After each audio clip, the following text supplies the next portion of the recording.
gaining power over our lives. So first and foremost, what I want to do in this video is acknowledge a few different things which will actually resonate with most of us on this planet. The first thing is that we're ultimately living in an illusion.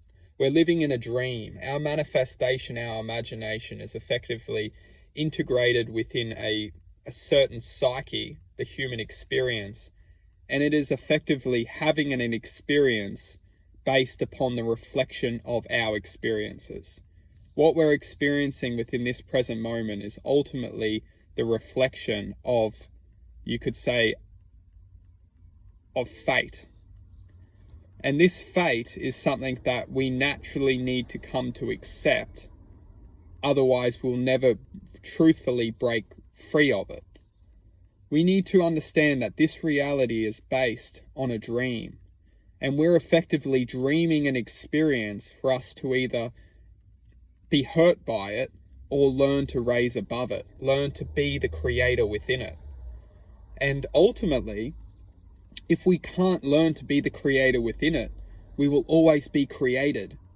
And that itself is worrying to an extent, because if we're being created and the masters of this game don't have the best intention for our human experience, then we may be very much created for the product of pain and suffering and hate and anger and all types of negative vibrational frequencies just promoted within us as free will for the game creator.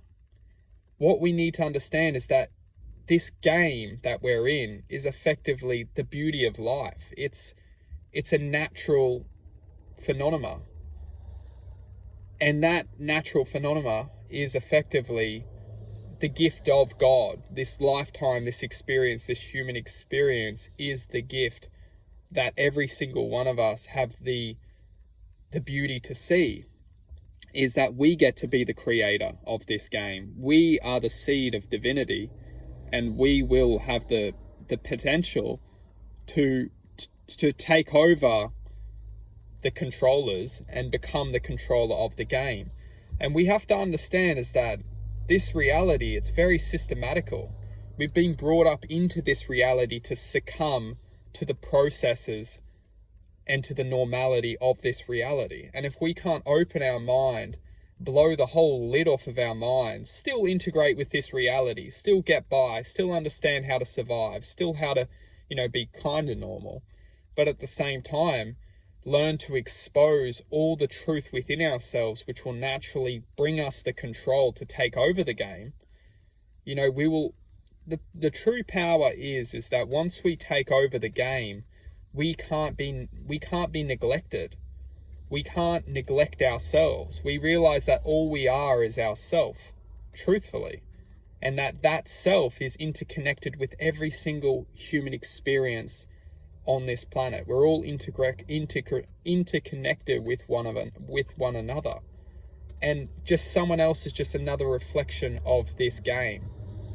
And we are all effectively coming from the same seed of divinity. We're effectively just different. We're the same seed, but just different sprouts having a different human experience. And that human experience has been seeded here to develop and to ultimately evolve into its true potential. And that's the beauty of life. And that's not to say that the soul itself is a manifestation of its own divine essence. I'm very much open to belief. I would feel that the human experience is almost a game, and we are the essence of infinite potential. The soul is a reflection of infinite potential within the game, which is designed to help the game evolve to its true potential. And we have to understand is that currently in this day and age, there is a programmer that's hacking the game. It's designing the game to take a false turn.